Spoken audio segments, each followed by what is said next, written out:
ना और पढ़ना चाहते हैं, जहां पर क्लासेस के साथ साथ मेंटर्स की गाइडेंस लाइब्रेरी फैसिलिटी के साथ उपलब्ध है, ताकि उनके रिवीजन, उनके व्यक्तित्व विकास, उनकी आंसर राइटिंग और चहुमुखी विकास उनके साथ जुड़ सकें।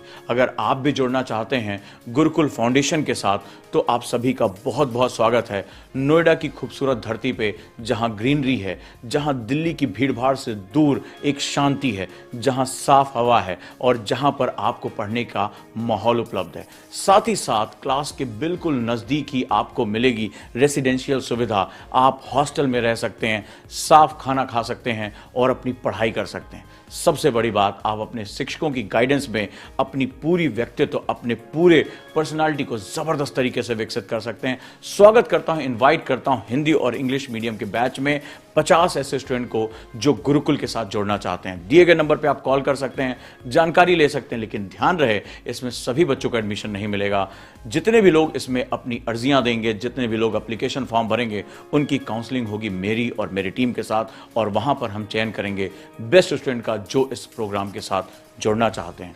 तो मार्च के एंड में शुरू होने वाले इस प्रोग्राम के साथ जल्दी से जल्दी जुड़िए और गुरुकुल फाउंडेशन का हिस्सा बनिए।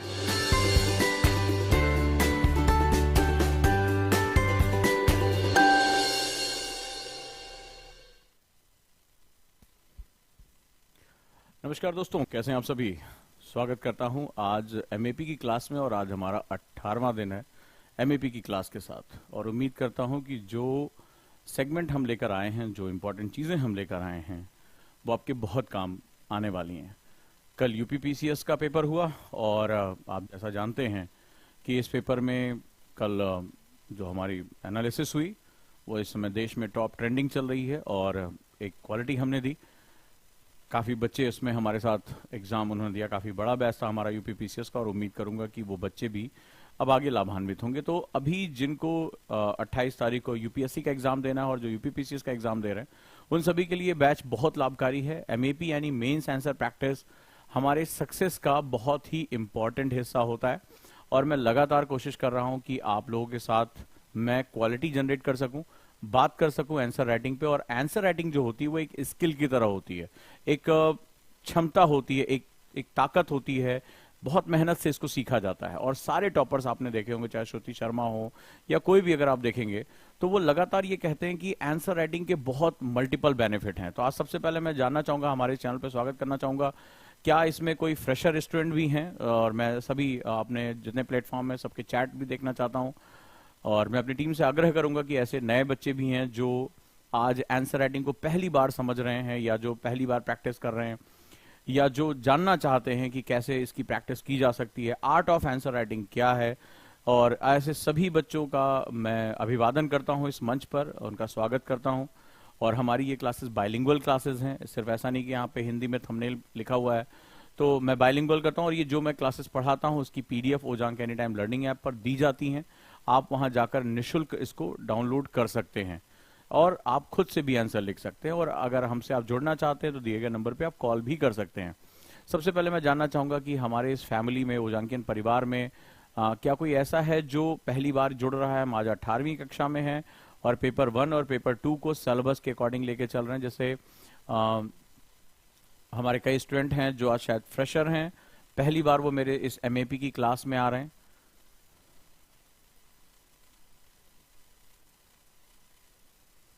कितने हमारे स्टूडेंट हैं जो फर्स्ट टाइम आंसर राइटिंग की क्लास देख रहे हैं। Great. Motivation IAS with innovation, इन्होंने भी कहा है। विवेक दुबे ने पूछा है 12वीं के बाद आईएएस की तैयारी कैसे करें। मैं इस पे बहुत सी क्लासेस ले चुका हूं। हमारा कॉन्सेप्टर बैच सबसे बेस्ट बैच है इस मामले में। Good evening all of you. Ramji Sharma ने कहा पहली बार मैं आया हूं, तो स्वागत है आप सभी का। और यहीं से हम अपनी क्लास शुरू करते हैं। तो ये हमारी क्लास जो है मेंस आंसर प्रैक्टिस, जैसा कि आप जानते हैं कि सिविल सर्विसेज, चाहे वो हमारी यूपीएससी हो, चाहे वो स्टेट एग्जाम हो, जो मेंस होता है वो कॉम्प्रिहेंसिव राइटिंग पर बेस होता है, लिखित परीक्षा होती है, जहां आपको दिए गए टॉपिक, सब्जेक्ट या दिए गए टास्क के आधार पर अपना उत्तर एक समय सीमा और शब्द सीमा यानी टाइम लिमिट और वर्ड लिमिट के अकॉर्डिंग लिखना होता है। सबसे खास बात यह है कि पूरा जो एग्जाम है सिविल सर्विसेज का, वो इंटरडिसिप्लिनरी अप्रोच के साथ है। तो यानी यूनिवर्सिटी में भी आप आंसर राइटिंग करते हैं तो आप कहेंगे इसमें कौन सी बड़ी बात है जनाब, हमने यूनिवर्सिटी में भी लिखा है, कॉलेज में भी लिखा है। लेकिन यहाँ पे सबसे बड़ी बात है कि जो यूपीएससी का सिलेबस है वही समस्या की मूल जड़ है आंसर राइटिंग की, क्योंकि यूपीएससी का जो सिलेबस होता है वो इंटरडिसिप्लिनरी होता है, यानी एक सब्जेक्ट दूसरे सब्जेक्ट के साथ अपना डोमेन सेट करता है और एक दूसरे के साथ इंटरलिंकिंग वो बनाता है। किसी भी एक मुद्दे पर, किसी भी एक समस्या के कई आयाम होते हैं, कई डायमेंशन होते हैं।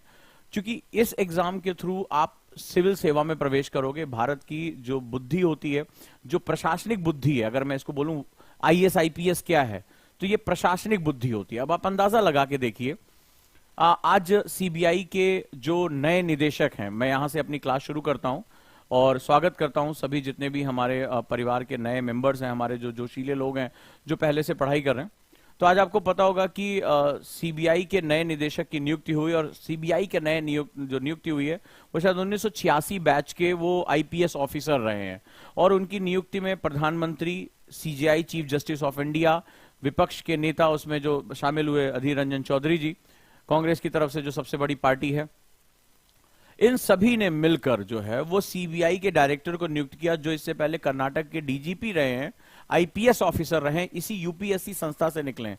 और फ्रंट पेज पर ये न्यूज आती है क्योंकि सीबीआई बहुत पावरफुल संस्था है और भारत में प्रशासन साफ सुथरे तरीके से, क्लीन तरीके से चल सके, इसके लिए लगातार जो है वो काम करते हैं। तो इस तरह से अगर हम बात करें तो आप अंदाजा लगा के देखिए कि यूपीएससी के माध्यम से सेलेक्ट हुआ एक कैंडिडेट आज राष्ट्रीय चर्चा का विषय है, एक बहुत बड़ी एजेंसी का जो हेड है, और उसके चयन में भारत के प्रधानमंत्री, चीफ जस्टिस ऑफ इंडिया, ये सब कोई बैठ रहा है, अपनी अपनी बात कह रहा है। यानी एक व्यक्ति को चुनने के लिए देश के प्रबुद्ध लोग एक साथ बैठ रहे हैं।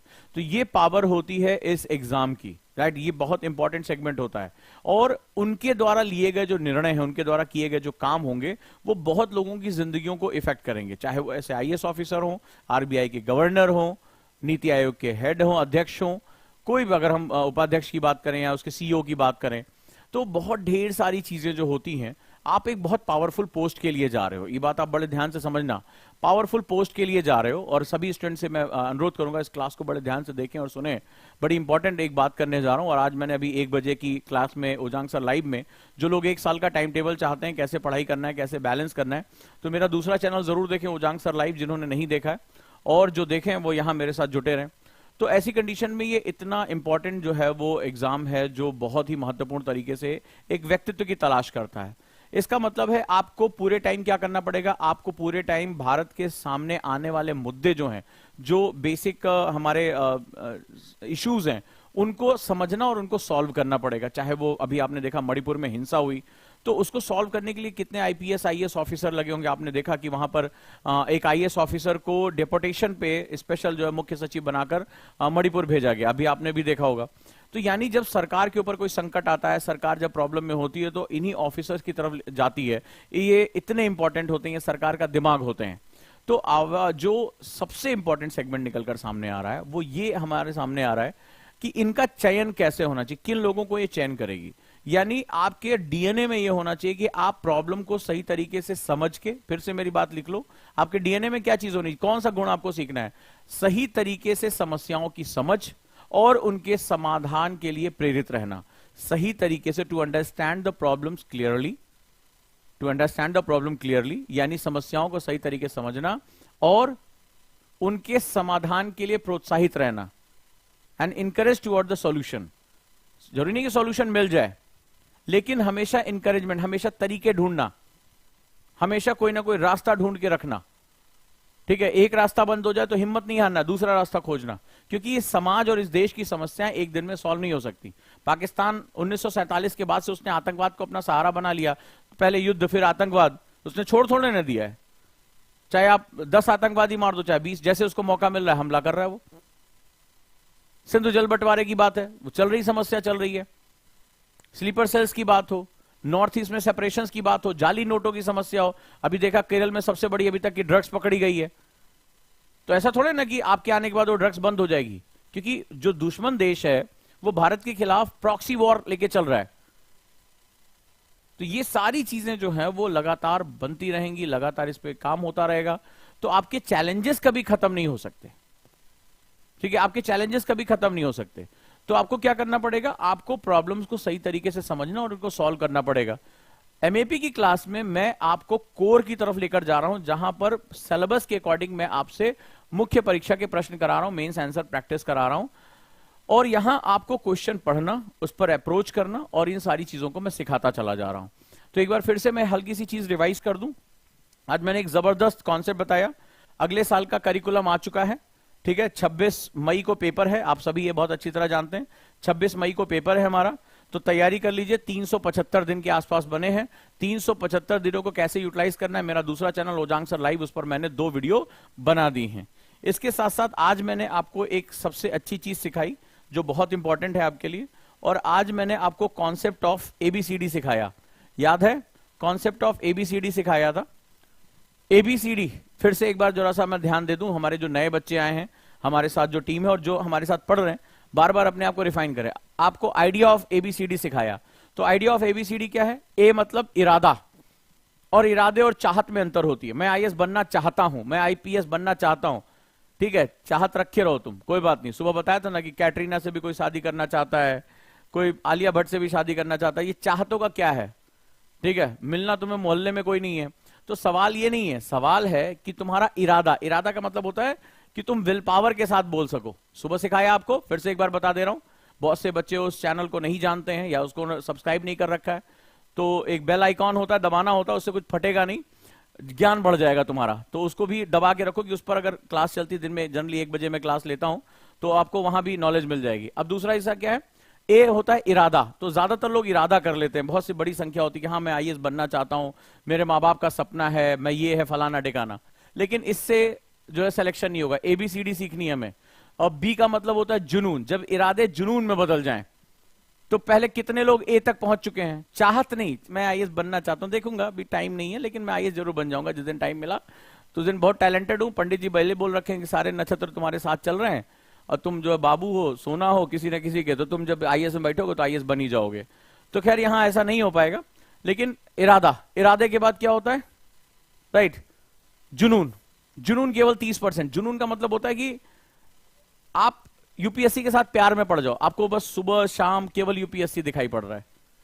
तुम्हारे पास अगर किताबें नहीं है तो तुम्हें ऐसा लगो कि तुम्हारे कोई हाथ पैर काट लेके गया है। न्यूज़पेपर नहीं पढ़ो, ऐसा लग रहा है कि अधूरा है जिंदगी।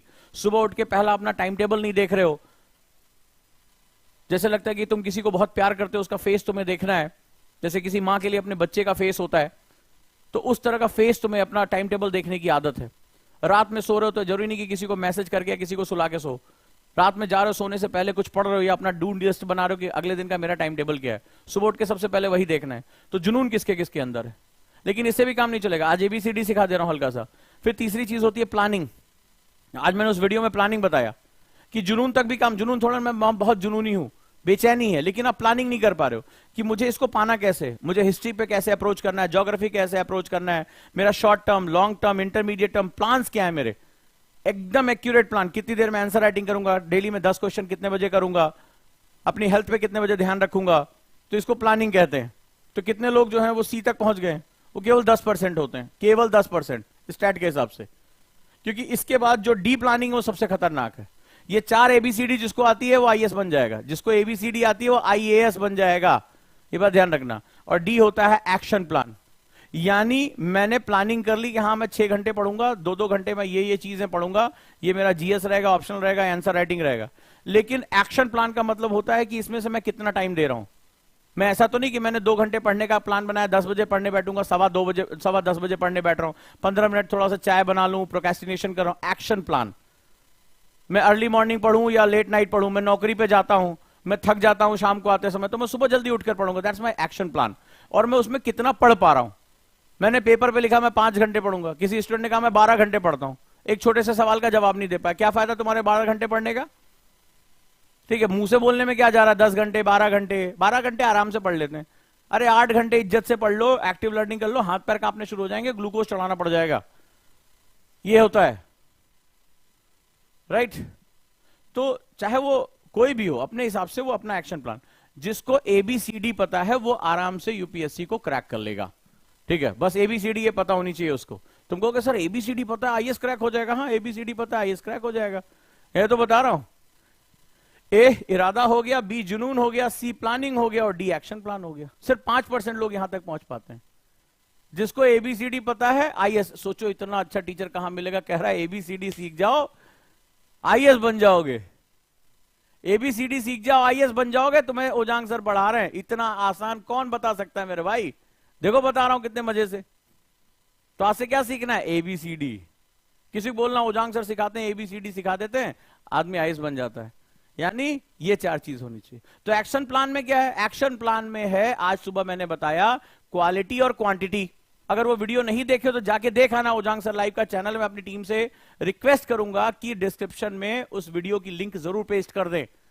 यहां कमेंट बॉक्स में भी डालते रहें ताकि बच्चे बीच बीच में उसको सब्सक्राइब अपना करते रहे, देखते रहे। या लास्ट में, क्लास के लास्ट में बता दूंगा एक व्हाट्सएप नंबर, वहां पे भी चले जाओ, वहां पे क्लास शेयर हो जाएगी। तो क्वालिटी और क्वांटिटी को जब मेजर करने जाओगे, जब क्वालिटी पे जाओगे तो आरएसएम की जरूरत पड़ेगी, रिवर्स स्टडी मेथड की, और हम वही कर रहे हैं। आंसर राइटिंग जो होता है, आपने क्या मेहनत की, क्या पढ़ाई की, इसको मेजर करने का सबसे बेस्ट तरीका होता है मेरा आउटपुट कितना है। मेरा आउटपुट कितना है, जैसे मेरी टीम लगातार शेयर कर रही है, तो मेरा आउटपुट कितना है, तो वही आंसर राइटिंग है। तो हम अभी किस पे हैं? हम बेसिकली डी पे काम कर रहे हैं। ये तो तुम्हारे साथ में लगातार सालों तक काम करता है, इरादा जुनून पैदा किया, लेकिन एक्शन प्लान और प्लानिंग के बिना सक्सेस नहीं मिलेगी। तो आज हम क्या करने जा रहे हैं? फिर से एक क्वेश्चन करने जा रहे हैं। स्टार्ट करें? पेन पेपर है? क्या क्या सिखाया अभी तक 17 क्लास में? 17 क्लास में सिखाया, सबसे पहला स्टेप क्या होता है? सबका कमेंट चाहिए मुझे, जिंदा मुर्दा जो भी हैं सबके कमेंट चाहिए, क्योंकि जिंदा मुर्दा मेरे लिए 2 तरह के होते हैं। मेरे लिए मुर्दा वो है जो एक्शन नहीं ले सकता, वो मुर्दा है मेरे लिए। तो पहला मैथड क्या बताया मैंने? किसी क्वेश्चन को देखने के बाद क्या डिसाइड करना होता है? Nature of question. Nature of question, और नेचर ऑफ क्वेश्चन को हमें क्या करना पड़ता है? उसी के हिसाब से हमें आंसर का प्रोस्पेक्ट, हमें आंसर की फ्रेमिंग करनी पड़ती है। सिखाया था। कुछ लोग कमेंट करने में भी उनको दिक्कत हो रही, क्योंकि पढ़ ही नहीं रहे हैं, क्योंकि वो मृत हैं, वो डेड हैं, उनके सपने भी मर चुके हैं, उनके इरादे भी मर चुके हैं, वो ए पे ही फिनिश हो चुके हैं। क्योंकि अगर होते तो सुबह वोमिटिंग टेंडेंसी सिखाई थी कि पहला नियम हमारे स्टूडेंट का क्या? सफलता का पहला नियम, जो टीचर जितना बता दे रहा है, तुम यहां सुन रहे हो, इरादे के सुन रहे हो, उसको उल्टी करके वापस कर दो। भैया ये लीजिए सर, आपने 20 लाइनें मुझे पढ़ाई थी, ये 20 लाइनें वापस लो। पहला काम केवल इतना कर लिया, माइक लाल कोई रोक नहीं सकता सिलेक्शन तुम्हारा, इतना ताकतवर है वॉमिटिंग टेंडेंसी। इतना कम दिन बचा हुआ है, 375 दिन भी नहीं बचे हुए हैं तुम्हारे पास, कहां तुम जाके मोटी मोटी किताबें पढ़ पाओगे मेरे भाई? तो वॉमिटिंग टेंडेंसी उल्टी कर दो, जो भी टीचर ने बता दिया उसको एज इट इज वापस कर दो। बोले 20 लाइन गुरु पढ़ाई थे, 20 लाइन मेरी वापस ले लो, खत्म। ठीक है? तो पहला नेचर ऑफ द क्वेश्चन। फिर नेचर ऑफ द क्वेश्चन में हमें क्या ढूंढना पड़ता है? कीवर्ड। हमें नेचर में क्या है, कितना है, किधर है, हमें पहले क्वेश्चन को देखना पड़ता है। डन? चलो भाई छोटी सी बात कर ले, देखिए जरा किसके अंदर हिम्मत है। तो हम लोग सिलेबस में कहां है? जीएस पेपर 1 में। तो जीएस पेपर 1 में जब हम हैं, तो हम अभी बात कर रहे हैं, हमने इंडियन सोसाइटी खत्म कर ली, एक एक सारे चैप्टर खत्म किए। अब हम इसमें आर्ट एंड कल्चर वाले हिस्से में, ठीक है, आर्ट एंड कल्चर के हिस्से में, जीएस पेपर 1 के सबसे पहले टॉपिक के हिस्से में। तो अभी जैसे हम लोग नॉर्थ इंडिया का हमने काम किया, ठीक है, इससे पहले हमने सेगमेंट सीखा। आज हमारा क्वेश्चन है भारतीय परंपरा, हम लगातार पहले दिन से इसके बारे में बात कर रहे हैं, और संस्कृति में, ठीक है, परंपरा और संस्कृति में चोल कला के योगदान पर चर्चा करें। ठीक है, तो ये बहुत इंपॉर्टेंट सेगमेंट है, that is a Chola period की अगर हम बात करें तो ये बहुत इंपॉर्टेंट पीरियड होता है। अब सबसे पहले हमने क्वेश्चन पढ़ा, ठीक है, मेंस का क्वेश्चन है ये, भारतीय परंपरा और संस्कृति में, परंपराएं जो पालन की जाती है, संस्कृति जिस होल डोमेन के अंदर हम ये सारी परंपराएं आती हैं। संस्कृति हमारी जड़ों की तरह होती है और परंपराएं पल्लवित उस पत्तों की तरह होती हैं। इसके बहुत से डिफिनीशन होते हैं, बड़े बड़े बड़े विद्वान भी दोनों के बीच में अंतर नहीं कर पाते। लेकिन परंपराएं क्या होती है? जिसको हम प्रैक्टिस कर रहे होते हैं। संस्कृति उस मूल जड़ों के रूप में होती है जिस पर वो पत्ते लगे होते हैं परंपराओं के। ठीक है, तो हम लोग आगे चलें थोड़ा सा और। तो भारतीय परंपरा और संस्कृति में चोल कला के योगदान पर चर्चा करें। अब क्वेश्चन जो है यहां पर, ये जो कोर है जहां पर खूंटा गाड़ा जाएगा, ठीक है, अब खूंटा जो गाड़ा जाएगा इसमें 2 पार्ट निकलकर सामने आ रहे हैं। ठीक है, तो हम इसमें कीवर्ड किसके बारे में बात करेंगे, जल्दी बताओ, सारे लोग का मुझे आंसर चाहिए। चलो जोर से बोलो, जय माता दी, जल्दी बताओ कीवर्ड क्या है। कीवर्ड क्या है, एक्चुअली में एक ही है।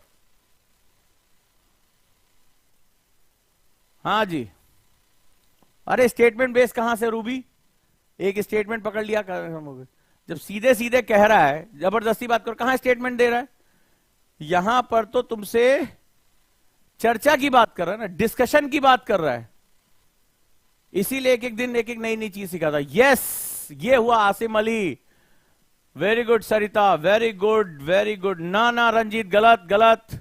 चलो सब लोग ट्राई करो। प्रियंका, किरण सही है, बिल्कुल सही है, ओमकार सही है। जो सेंटर होगा वो सभी ने समझ लिया कीवर्ड क्या है, क्योंकि कीवर्ड के बिना तुम कभी भी यूपीएससी में आंसर नहीं लिख पाओगे। किसके आसपास, अगर तुम भारतीय परंपरा और संस्कृत को तुमने कीवर्ड मान लिया, जैसे कुछ लोगों ने लिखा इंडियन जो है कल्चर के बारे में, तो कहानी घूम जाएगी, फिर तो तुम बहुत कुछ बताने लगोगे। भारतीय संस्कृति बहुत बड़ी है, सनातन है, बहुत सी धाराएं, इसमें तुम्हारी कॉपी खत्म हो जाएगी, तुम्हारा एक क्वेश्चन नहीं खत्म होगा। इसमें जो सेंटर है, कितने लोगों का सही है, चलो जल्दी बताओ, कितने लोगों ने कहा कि इसमें जो हमें सेंटर पॉइंट, की पॉइंट उठाना है वो चोल कला है, यानी हमें जो एक्सप्लेनेशन करना है वो मुख्य जो आधार है।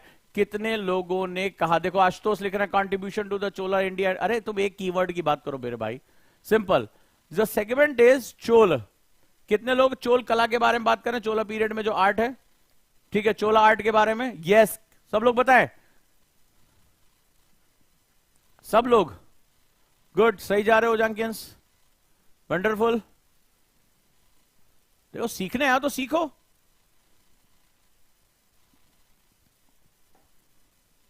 अब क्या फर्क पड़ेगा तुमको, गुरुजी क्या फर्क पड़ता है, हम भारतीय संस्कृत को कीवर्ड बना लें, सोच सकते हो ना। तो तुम क्या करोगे, जब भारतीय संस्कृत का विन्यास लिखने आओगे तो पहली बात तो कभी 150-200 वर्ड में लिख नहीं पाओगे, और लिखने भी आओगे तो चोल तुम्हारा एग्जाम्पल बनेगा, चोल तुम्हारा एग्जाम्पल बनेगा। देखो भारतीय संस्कृत में इतना धरोहर फलाना फलाना है, परंपराएं हैं, इसको दिखाते हुए चोल कला ने यह कहा, तो तुम चोल कला को सहायक वर्ड के रूप में लोगे, आप उसको अलायंस के रूप में लोगे। लेकिन जो क्वेश्चन कह रहा है, बड़े ध्यान से समझना, क्वेश्चन कह रहा है कि चोल कला की क्या खास बात है। तो जब चोल कला के बारे में बात करोगे तो ये कोर में होगा कि इसका जो हमारा कल्चर है, स्थापत्य है, और इसकी वजह से भारतीय संस्कृति का जो डोमेन है उसमें क्या एनरिचमेंट आई है, ठीक है, क्या एनरिचमेंट आई है। तो ये सबसे इंपॉर्टेंट है। आपने जगह बदल दी, आपने कीवर्ड की जगह गलती बदल दी, आपको भारतीय परंपरा संस्कृत दिखाई पड़ी और आप यूनिवर्सिटी में छापने के आदी हैं BCD कॉपी, तो आप जैसे देखेंगे आपने जगह बदल दी, जैसे ही जगह बदलोगे इस आंसर का ओरिएंटेशन चेंज हो जाएगा, क्योंकि तुम चोल कला को एग्जाम्पल के तौर पे लोगे। और इसमें कह रहा है कि चोल कला का विस्तार किस तरह से हमारे सामने है, समझे, चोल कला का विस्तार किस तरह से हमारे सामने है, यह बड़ा जरूरी फंडामेंटल है, याद रखना। अब सवाल है कि मुझे आंसर को क्या दिशा देनी, सिखाया था। अगला सेगमेंट क्या होता है, डायरेक्शन। डायरेक्शन, तो डायरेक्शन हमें कहां से पता चलता है, डायरेक्शन के लिए क्या सिखाया था, नेचर पता चल गया। नेचर के बाद हमने क्या देखा, कीवर्ड हमने देखा। कीवर्ड के बाद अब हमें डायरेक्शन देखनी है कि हमें बेसिकली इस क्वेश्चन के साथ करना क्या है। तो डायरेक्शन के लिए हमें जाना पड़ता है कहां पर, टेल वर्ड पे, पुच्छ वाक्य पे। कहां हम जाएंगे, क्या कह रहा है, जल्दी बताओ, इसका टेल वर्ड क्या है, डायरेक्शन क्या है इसकी, सब लोग बताओ डायरेक्शन क्या है।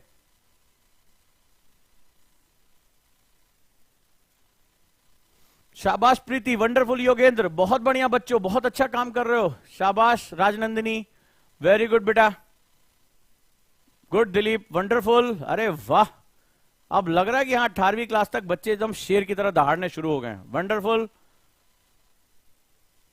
वंडरफुल दिव्य, बहुत बढ़िया, शाबाश। क्या है टेल वर्ड, पुच्छ वाक्य, क्योंकि भैंसिया पूछ नहीं पकड़ोगे तो भैंसिया पकड़ में नहीं आएगी, भैंसिया गर्दन से पकड़ोगे तो सींग से उठा के पटक देगी। यही क्वेश्चन होता है। जो लोग कभी भैंस वैंस चराए होंगे, गाय वाय, वो जानते हैं कि पूंछ से पकड़ में आएगी। ठीक है, तो अब क्या होगा? यस, ना ना ना ना ना ना, गलत जा रहे हो। अब यहां पे देखो गड़बड़ हो गया। तो यहां पर कह रहा है टेल वर्ड है, जहां पर डायरेक्शन देना कह रहा है, चर्चा खाली करनी है। क्योंकि इसी में अभी यही पे लिखना होता समीक्षा करने की, इवेल्युएट करने की। हालत खराब हो जाती, क्योंकि तुम्हें इवेल्युएशन में उसके बैड गुड सारे इंपैक्ट्स बताने पड़ते। तर्क देने की बात बिल्कुल बदल जाती, समालोचना करने की बात बिल्कुल बदल जाती। कह रहा है चर्चा करे, डिस्कस, यानी एज इट इज, जो तुम्हारे सामने। जब चर्चा करना होता तो क्या होता है कि जो भी समूह मेरे सामने रखा है, जो मुझे दिख रहा है, उसको एज इट इज लिख दो। जो दिख रहा है वो लिख दो। ठीक है, तो इसका जो डायरेक्शन हुआ वो क्या हुआ? चर्चा करें, इसमें बात दिमाग ना लगाएं। ठीक है, तो प्रत्यक्ष को लिख दो। समझे? यस या नो? सब लोग कमेंट करें। तो 3 चीज हमने सीखी। क्या सीखा? सबसे पहले जैसे ही क्वेश्चन देखो, सबसे बड़ा आर्ट यही है, क्वेश्चन जैसे देखो सबसे पहले नेचर डिसाइड करो कि इसका नेचर क्या है। नेचर में भी टाइप भी आता है, तुम समझ लेना, ये मत सोचना बड़ा आसान है, इसके कई टाइप होते हैं। फिर उसके बाद क्या देखना है? इसका कीवर्ड देखो, और कीवर्ड के साथ साथ इसका सब्सिडी अलायंस भी देखो कि किसके साथ जा रहा है ये। इसके बाद क्या करो? डायरेक्शन देख लो कि भाई डायरेक्शन किधर देनी है मुझे। कहीं ऐसा तो नहीं समीक्षा बोल दिया, समीक्षा बोलते ही ये बात बदल जाएगी, सेम क्वेश्चन बदल जाएगा, आलोचना में बदल जाएगा, समालोचना में बदल जाएगा, तर्क में बदल जाएगा, उदाहरण देते हुए उत्तर लिखे बदल जाएगा। तो आपका सिर्फ एक टेल वर्ड, आपने कुछ भी सोच के रखा हो, वो कह रहा है कि इसके अकॉर्डिंग हमें डायरेक्शन के अकॉर्डिंग जाना है।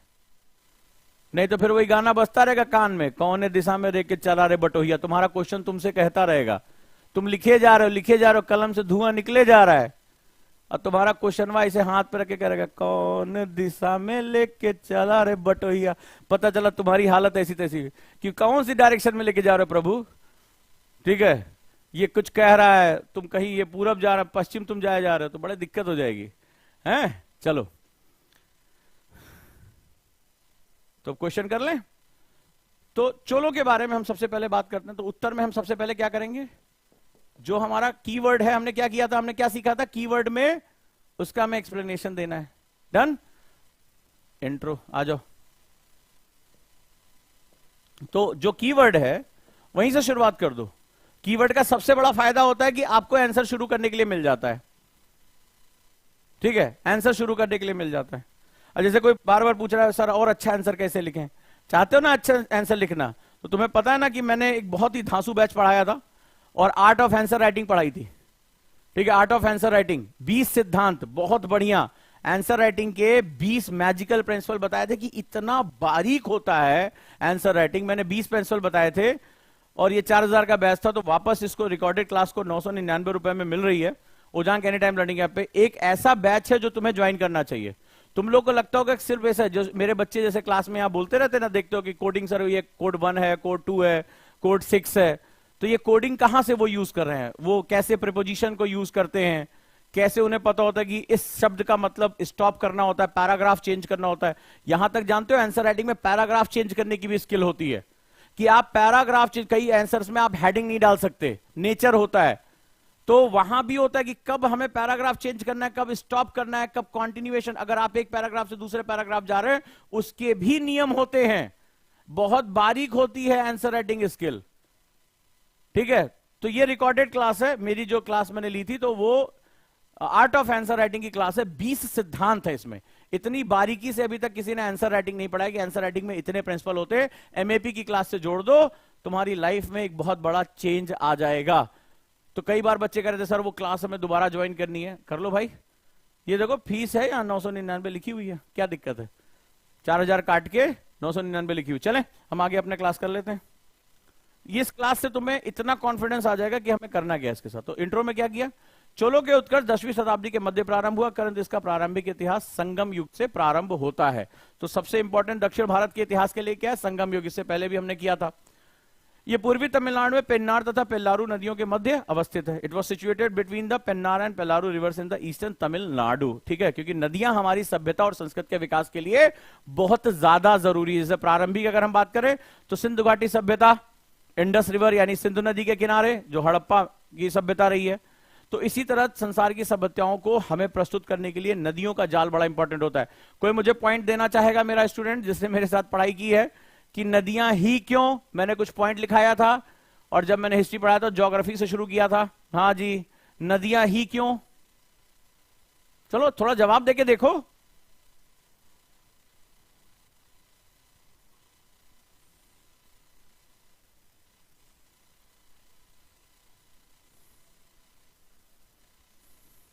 Y reverse?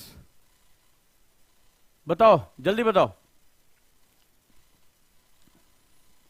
तो जो चोलों का साम्राज्य था, काफी अभी आजकल बहुत चर्चा में, इस साल एग्जाम के लिए बहुत महत्वपूर्ण है ये, शाबाश। तो चोल का साम्राज्य जो है वो काफी बड़े साम्राज्य के रूप में साउथ इंडिया में ये रहा है। तो हमेशा क्या करना, जब भी किसी साम्राज्य के ज्योग्राफिकल विस्तार के बारे में तो मैप बनाने की कोशिश जरूर करना। क्या करना है तुम्हें? मैप बनाने की कोशिश जरूर करना। आंसर राइटिंग की शर्त होती, ताकि उस साम्राज्य को, भले चाहे तुम ऐसे लाइन ड्रॉ कर दो कि सर ये चोलों का जो है आधारभूत क्षेत्र रहा है, तो इससे क्या होगा, ज्योग्राफिकल लोकेशन जो हिस्टोरिकल लोकेशन होती है वो अच्छी हो जाएगी। तो नियम नंबर 2, आंसर में मैप डालने की कोशिश, फ्री हैंड मैप डालने की कोशिश करो। इससे तुम्हारा आंसर काफी सटीक हो जाएगा। ठीक है, तो भारतीय परंपरा और संस्कृति में चोल काल का महत्वपूर्ण योगदान है। तो क्लियर हुआ। दूसरा नंबर, जब भी किसी साम्राज्य, किसी जनपद, किसी महाजनपद, किसी महत्वपूर्ण सांस्कृतिक स्थान के बारे में बात कर रहे हो तो वहां की आप जो है फ्री हैंड मैप जरूर बनाने की कोशिश करना। ये तुम्हें मार्क्स में गेन देगा। याद हो गया? अब मुख्य बॉडी यानी कि हम एक्सप्लेनेशन की तरफ आते हैं। यानी कि आंसर का दूसरा हिस्सा होता है एक्सप्लेनेशन, यानी कि मेन बॉडी हम लोग कहते हैं। अब मेन बॉडी में हमें बताना है कि चोल कला ने किस प्रकार भारतीय संस्कृति में मदद कर दी। तो पहले हमने इंट्रोडक्शन किया कि चोल कला क्या है, चोल काल क्या है, चोल जो है पीरियड में आर्ट एंड कल्चर कैसे डेवलप हुआ, इंट्रोडक्शन हो गया। दूसरा हमारा हो गया बॉडी। तो अब मेन बॉडी में क्या है कि सबसे पहले हम बात करेंगे सबसे बड़ा, साउथ में अगर तुम जाओगे तो जो मंदिर स्थापत्य है, मंदिर स्थापत्य यानी जो टेम्पल आर्किटेक्चर है, one of the best architecture माना जाता है। और मंदिर सिर्फ उपासना का स्थान नहीं था। मेरा स्टूडेंट कोई बताएगा क्या पढ़ाया था मैंने? आप एनसीईआरटी भी पढ़ोगे तो उसमें क्या लिखा हुआ है, जो साउथ इंडिया के मंदिर हैं, टेम्पल्स हैं, वो ज्योग्राफिकल बहुत इंपॉर्टेंस रखते हैं।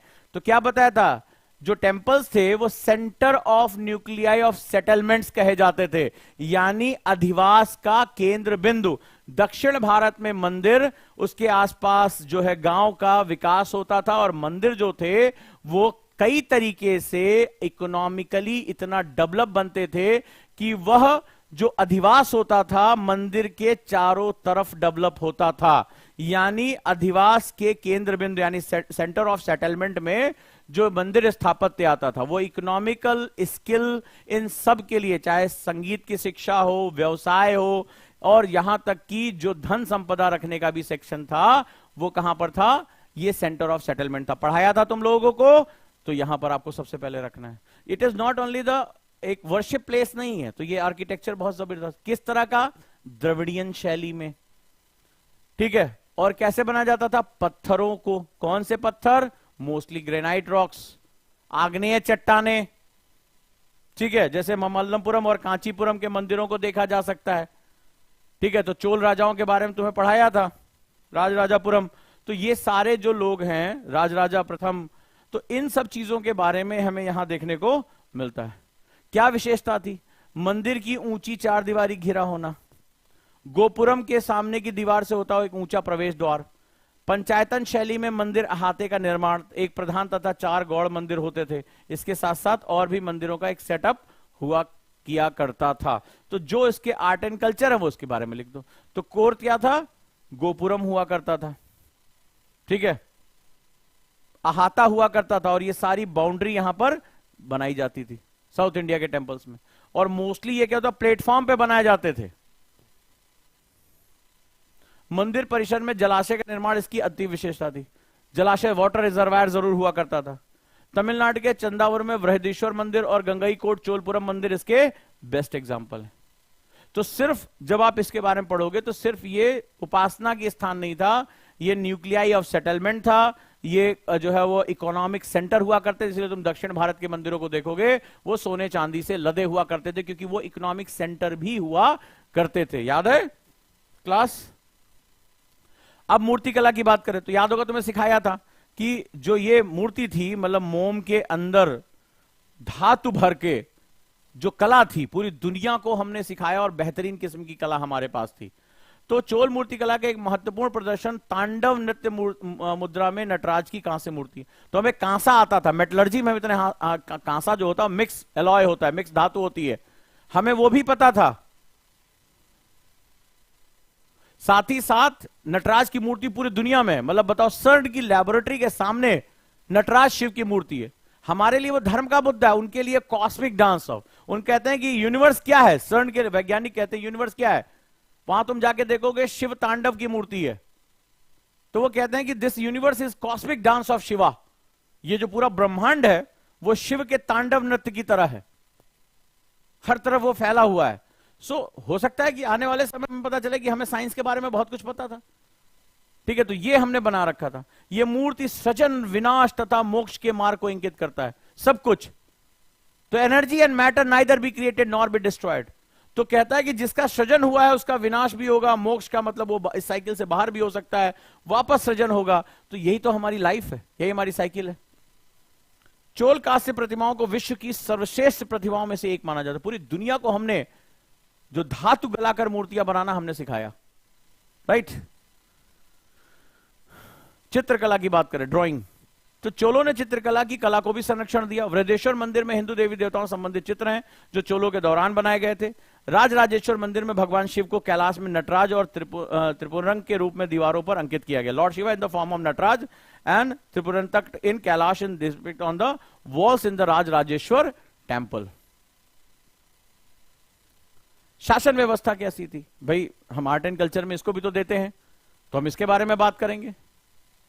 चोल संस्कृत सर्वप्रथम महत्वपूर्ण उसका शासन व्यवस्था, जिसमें प्रबल केंद्रीय नियंत्रण के साथ स्थानीय स्वायत्तता का प्रमुख अवयव है। यानी सेंट्रलाइज भी थी और डिसेंट्रलाइज भी थी।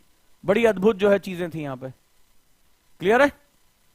चोल शासकों के अभिलेख, समकालीन साहित्य और विदेशी यात्रियों के विवरण चोलकालीन स्थानीय स्वशासन की पुष्टि करते हैं। यानी ऑटोनॉमी थी, गांव के पास ऑटोनॉमी हुआ करती थी। यही कारण है कि साउथ इंडिया में एजुकेशन इतना आगे था। तो हम क्या कंक्लूजन पे निकलेंगे? ठीक है, चोल काल ने कला, साहित्य, वास्तुकला और धर्म के विकास पर ध्यान देने के साथ साथ भारतीय विरासत और संस्कृति में महत्वपूर्ण योगदान दिया। आधुनिक भारत के विभिन्न मंदिरों में नटराज की मूर्ति की पूजा की जा रही तथा यह सांस्कृतिक विरासत का महत्वपूर्ण, यानी क्या हुआ, आज परंपराओं में है। परंपरा का मतलब जिसको हम क्या कहते हैं, रियल लाइफ में हम उसको प्रैक्टिस करते हैं। तो आज भी नटराज शिव की जो मूर्ति है, कोई भी अगर आज कोई भी डांस करने जा रहा है, तुम किसी प्रोग्राम में देखोगे तो जो नर्तक या नर्तकी होगी, जो डांसर होंगे, सबसे पहले वो नटराज शिव को ही अपना जो है वो डांस अर्पित करते हैं, क्योंकि उनको प्रथम जो है गुरु माना जाता है। जो शिव हैं उनको प्रथम गुरु माना जाता है डांस का, तो सबसे पहले उन्हीं को अर्पण होता है। तुम कभी भी देखना भारतीय नृत्य कलाओं में इसको देखना। तो ये प्रैक्टिसेस हमारी आज भी बनी हुई हैं, तो ये हमारी परंपराओं का हिस्सा बन गई हैं, चाहे वो नॉर्थ हो चाहे साउथ हो, और आया वो चोल कला से। तो ये भारत के एकीकरण का वो सूत्र रहा है जिसको अंग्रेज कभी नहीं समझ पाए, जिसको कभी अंग्रेज नहीं समझ पाए। तो यही हमारा जो कंक्लूजन है, the Chola period made significant contribution to the Indian heritage and culture with focus on the development of art, literature, architecture and religion. सबको साथ लेकर वो चले। So this is one of the best thing जो हम लोग ये समझ सकते हैं। अब आप जैसे बहुत से लोग परेशान हैं, कितने लोग परेशान हैं, जैसे सर दिन कैसे मैनेज करें, टाइम टेबल कैसे मैनेज करें, सर हम एमआईटी कैसे डिस्कस करें, एमआईटी कैसे फाइंड आउट करें, सर प्रोडक्टिविटी अपनी कैसे निकालें कि हम एक दिन में ज्यादा से ज्यादा पढ़ सके, ध्यान कम भटकाएं, डोपामाइन डिटॉक्स कर सकें, सर हमारा फोन हमें डिस्टर्ब ना करे, सर हम अपना प्रोडक्टिविटी मेजर कर सके। आज मैं 50% पढ़ा, आज मैं 60% मेरी प्रोडक्टिविटी रही, मुझे अपना दिमाग भटकने से रोकना है, मुझे अपना शेड्यूल कैसे बनाना है, मॉर्निंग हैबिट्स मेरी कैसी होनी चाहिए कि मेरा पूरा दिन एनर्जेटिक रहे।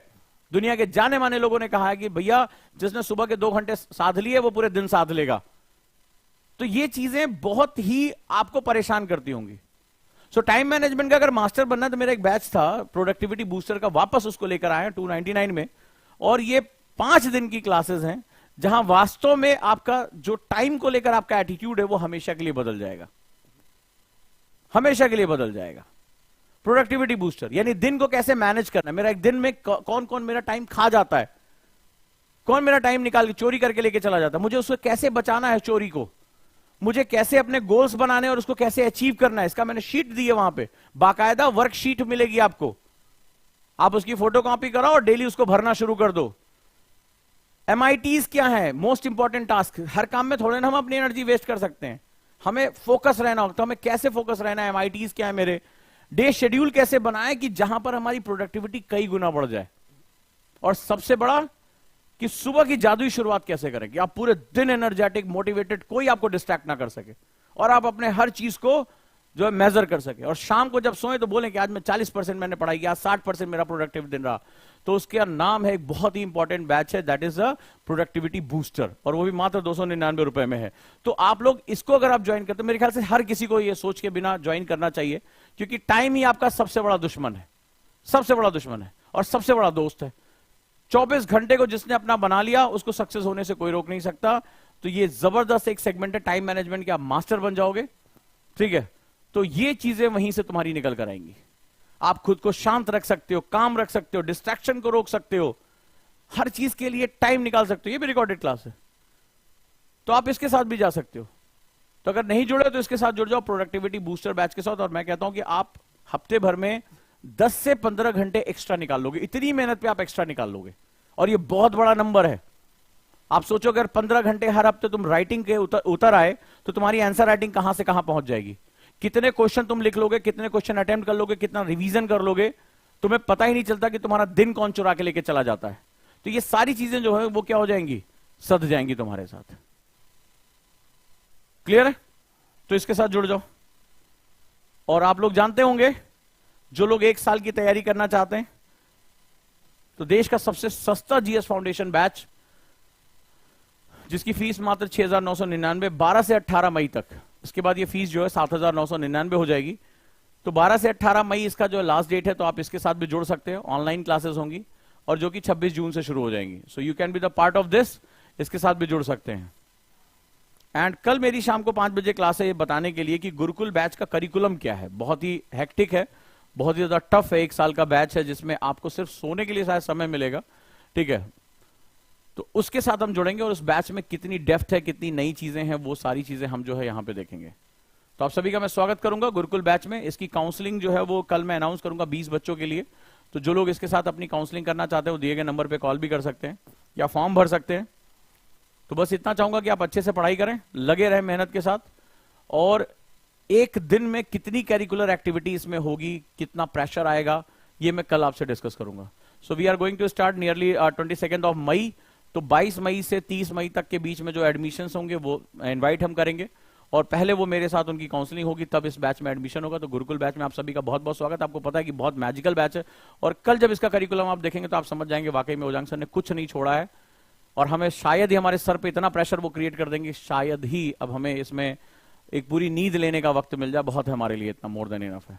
तो निश्चित रूप से क्यों यूपीएससी में ये गुरुकुल बैच आपकी सफलता की गारंटी तय करता है, इसके बारे में कल आपसे डिस्कस करूंगा। तो डेफिनेटली आप भी जानना चाहते होंगे कि इसका करिकुलम एक्चुअली है कैसा और हमें कितना प्रेशर डील करना पड़ेगा। तो कमजोर दिल वाले वैसे भी आना आए, जो अपने आप को समर्पित कर सकते हैं, झोंक सकते हैं, उन्हीं का बहुत बहुत स्वागत है गुरुकुल बैच में, ठीक है। और आप में भी अगर आपको लगता है कि आपकी परिस्थितियां आपके फेवर में नहीं है और आपको एक ऐसी जगह चाहिए जहां वाकई में प्रेशर दे के भी आपको पढ़ाई करा सके, तो स्वागत करता हूं गुरुकुल बैच में। आप दिए गए फॉर्म भर सकते हैं। तो 20 स्टूडेंट मेरे साथ काउंसलिंग करेंगे। सबसे पहले मैं उनसे कुछ क्वेश्चन पूछूंगा, कुछ चीजें कंफर्मेशन मुझे चाहिए होंगी, कुछ एप्टीट्यूडनल टेस्ट होंगे, उसके बाद ही वो जो है इस बैच के लिए इन्वाइट किए जाएंगे। थैंक यू सो मच, और उम्मीद करता हूं आप सभी के सभी लोग प्रोडक्टिविटी बूस्टर बैच में जुड़ेंगे, क्योंकि समय को जिसने अपना बना लिया उसके लिए फिर बाकी सारी चीजें आसान है। आप आंसर राइटिंग नहीं कर पाते, क्यों? टॉपर तो कर लेता है, इसी 24 घंटे में करता है, तुम क्यों नहीं कर पा रहे हो? तुम नहीं कर पा रहे हो इसलिए तुम्हारा टाइम मैनेज नहीं हो रहा है। सर मैं रिवीजन नहीं कर पाता, क्यों नहीं कर पा रहे हो? टॉपर तो करता है ना इसी बीच में, तो अब जिस साल तुम एग्जाम दोगे तुम्हारे साथ भी कोई ना कहीं बैठ के पढ़ाई कर रहा होगा, और उस साल वो एग्जाम क्रैक करके निकल जाएगा, तुम नहीं कर पाओगे। क्योंकि 24 घंटे कॉमन है तुम्हारे और उसके बीच में, सिर्फ एक चीज कॉमन है, तुम्हारे 24 घंटे, ये रिसोर्स। बट उसको ये बात पता है कि अपना टाइम कैसे मैनेज करना है, डे कैसे मैनेज करना है, कैसे शेड्यूल लेके चलना है। MITs क्या होती है, हर काम हम नहीं करेंगे, तो जुड़ जाओ, राइट।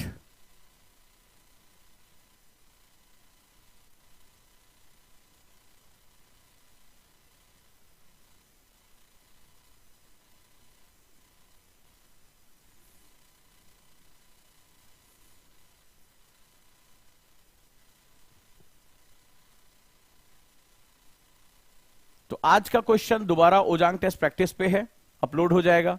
ओजांग टेस्ट प्रैक्टिस पे जो क्वेश्चन है आप सभी ने उसको दिया, करने की कोशिश की।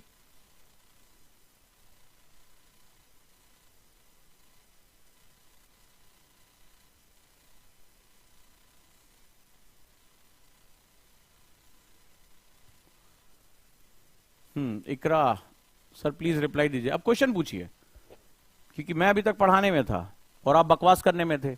तो होगा क्या जानते हो, एक मछली पूरे तालाब को गंदा करती है, MAP क्लास बंद हो जाएगी। मेरा क्या जा रहा है, मैं तो फ्री पढ़ा रहा हूं। मैं तो चाहता हूं कि तुम इस मार्केट में जाओ, कोई बात नहीं, 2-4 साल घूमना बाजार में। ये जो IS वाईएस के यहाँ माली वाली का काम करे, बर्तन वर्तन धोएगा, कौन धोएगा भाई? कल को पता चला हम लेबर सप्लाई बंद करा दे ओजांग से, सबका सिलेक्शन करा दे रहे, तो नहीं जाओगे धोने होने के लिए?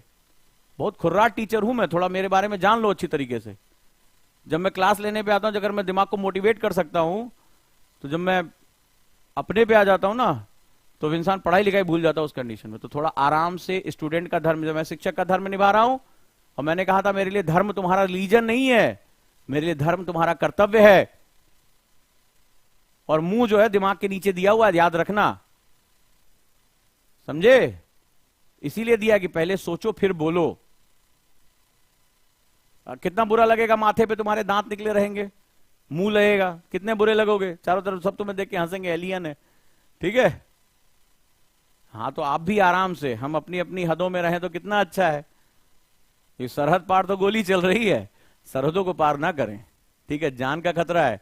तो चले फिर हम अच्छे से पढ़ाई करें, उतना ही बोलें जितना जरूरी, अपने प्रश्न पूछे, और प्रश्न पूछने का समय होता है। और आपसे मेरा निवेदन है कि गुरुकुल में मत आइएगा, क्योंकि गुरुकुल वालों को 2 सेशन मेरे हुए हैं, रोना आ गया है, इतनी डांट पड़ी है। मैं तो और भी तरीके से समझा देता हूं। तो हाँ, आप पूछें। निष्कर्ष लिखने का कुछ ट्रिक बताइए। एक काम करिए, गोबर लीजिए कागज में और गले में ताबीज बांध लीजिए। और क्या ट्रिक क्या होती है? निष्कर्ष होता है ऊपर जो मैंने कीवर्ड्स को एक्सप्लेन किया है, मुझे उसको इति सम्मत खत्म करना है, खत्म करना है। सवाल है कि आपने क्वेश्चन को कितना समझा।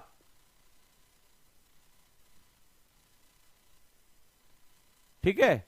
तो आगे से चैट वैट करेंगे तो आप लोगों को समस्या ही होगी। इसीलिए अभिव्यक्ति की आजादी का मैं बहुत बड़ा समर्थक नहीं हो पाता हूं, क्योंकि अधजल गगरी छलकत जाए, आवत जात कुछ ना है, बोलत हर कोई है। तो चलिए, आज का क्लास क्लियर हुआ, समझ में आया? प्रोडक्टिविटी बूस्टर आपकी क्लास, मैं निवेदन करूंगा कि जो लिंक है वो क्लास के यहां शेयर कर दें। प्रोडक्टिविटी बूस्टर की क्लासेस ऑलरेडी अपलोडेड है, आप लोग प्रोडक्टिविटी बूस्टर आज क्लास ले सकते हैं और अपनी पढ़ाई कर सकते हैं। ठीक है? कोई इंपॉर्टेंट सेगमेंट है, एनसीईआरटी बैच हिंदी साहित्य, हिंदी साहित्य की रिकॉर्डेड क्लास अवेलेबल है, कल मैं अनाउंस कर दूंगा। एनसीईआरटी का बैच भी मैं 1-2 दिन में अनाउंस करने वाला हूं, नया बैच जो जून में आने वाला है, निश्चिंत रहें। आज हमारे लिए जो है फाउंडेशन बैच इंपॉर्टेंट था, गुरुकुल इंपॉर्टेंट था, और कई बच्चे जो है 1 साल की, अब चूंकि कैलेंडर आ चुका है तो आपका टाइम मैनेज होना बहुत जरूरी है। आंसर राइटिंग में आप लोगों ने जो यहां पर ओटीपी में क्वेश्चन दिए, मैंने देखा कि आप लोगों को आर्ट नहीं आती उसको लिखने की, आप उसको सोच रहे हैं कि कुछ भी क्वेश्चन है कुछ भी लिख दो, तो ये कुछ भी नहीं होता, ये बड़ा गहरा आर्ट है। आप में से जो समझ गया कि यूपीएससी में जब आप 20 प्रिंसिपल में आप मेरे जाओगे, तब आपको पता चलेगा कि कितनी गहराई होती है एक एक प्रीपोजिशन में, एक एक वर्ड में, एक एक जो है सब हेडिंग्स में, और कितने क्राइटेरिया यूपीएससी बनाता है।